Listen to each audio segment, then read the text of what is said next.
This is the view of the osprey nest from our bedroom at Morgan ISF Bed and Breakfast. As you can see straight across a small lake, across the fields, and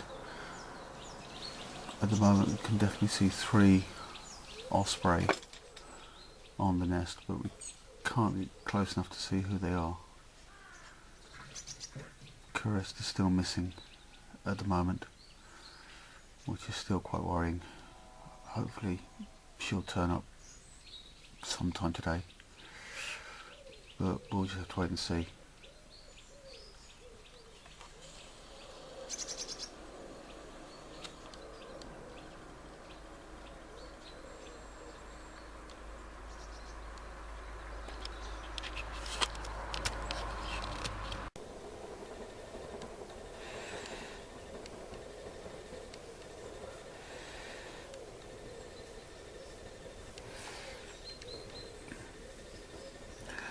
Sorry if the picture's a bit fuzzy, but we're right at the limit of the zoom to be able to get this clear an image.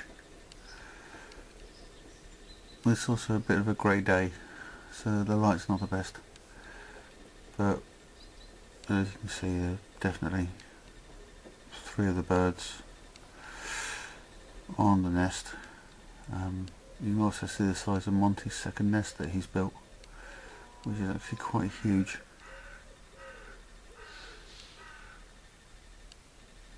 Just hoping to see a 4th osprey sometime today.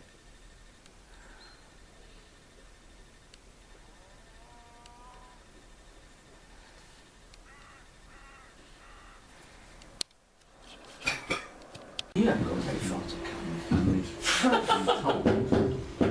This way, I'm very glad I haven't got to get back tonight. It took us all day yesterday. Where are you coming from? Down near Canterbury. Oh, yeah. That's lorries with straw bales down. Yeah. Coming. So you're Brighton and Hove Albion, are you? Brighton Not sure how it mine. was it yours? Yeah, I was going to say, not mine. What, you live up here, do you? Yes. Yeah. Someone's got to support Brighton and Hove Albion, haven't they? So who's the manager now then? Oh. Okay. No, I couldn't see. I moved in for Sarah. Is that good? Oh, the quick look at the electricity. Yeah, okay. Yeah. Bye bye. My back.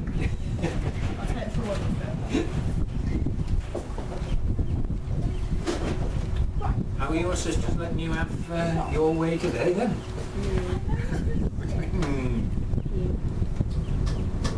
In a moment you'll see a red-shirted chap going down the boardwalk in front of us. If you look out to the left, there is a line of electricity poles out here, and Monty has been known to sit on there to eat his fish. Now once he's caught his fish, normally he will actually eat the head of the fish first, and then he'll come along to the nest with the rest of the fish. Always found that's the best bit. Well, there you go. Perhaps he's not a dog. There's only one bit of the fish that they don't eat, and that's a thing called the operculum, which is the bone that protects the gill. Now, if you actually see any operculum, or operculum, which is the proper word, underneath a telegraph pole or a poster tree, then that's where an osprey will do his feeding. He has the head end first.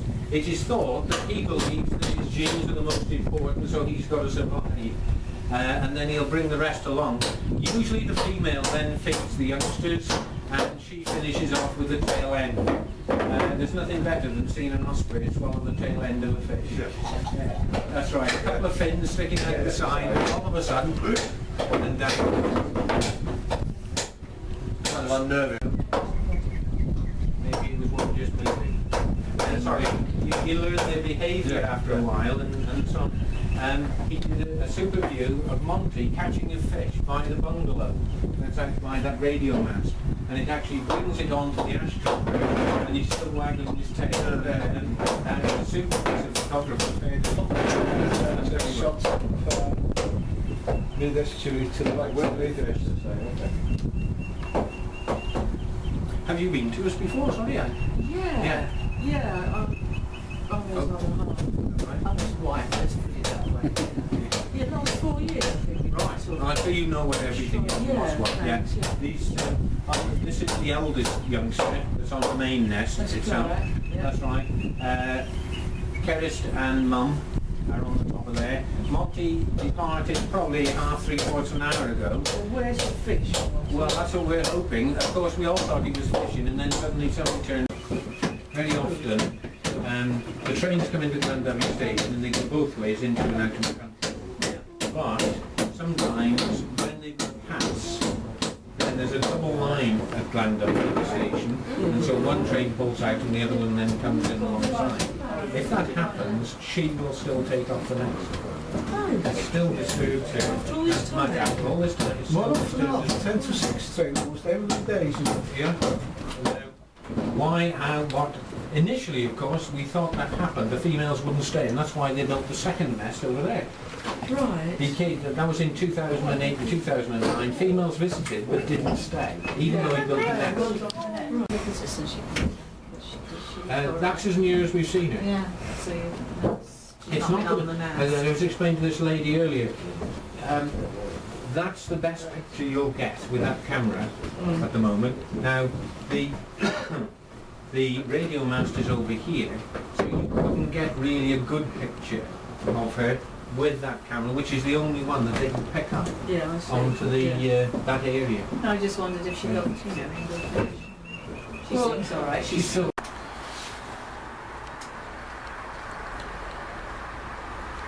Right, well, it's heading up towards sunset. It's about 7:20 in the evening before we come home. The good thing is Cerist has returned. She turned up again at about 2:30 this afternoon. There have been 2 search parties go out to see if they can find her. She turned up, and myself and Sue and a lot of other people who we know from Facebook who are at the project today were in the visitor centre when we were able to see her leg ring and confirm that she had returned to the nest. It took Glesni another 4.5 hours until just before 6 o'clock before she fed Cerist. She came back with a huge flounder, and Cerist, after a bit of hesitation, literally jumped from the upper nest down to the bottom nest, and Glesni started feeding her. Monty, on the other hand, just decided that he wasn't going fishing this afternoon, and as such left it up to Glesni to feed them. It's been a very good day today, very enjoyable, and looking forward to coming back again sometime in the future once they've built the observatory. We've seen where the new observatory is going to go, and it's a lot closer than the hide is at the present time, so we'll be able to get a much closer look at them and see them a lot clearer than we have done today.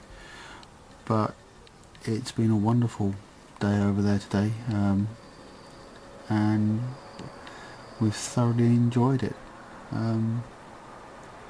All we can do now is carry on watching the family's progress on the website and on Facebook until the 2 girls, Glesni and Monty, fly off to Africa for the winter. Then it's the long wait, waiting to see whether Monty and Glesni return next spring. In the meantime, Sue and I are going back up to the Black Lion to have our dinner in a short while before coming back to the house we're in and getting our night's sleep before heading home.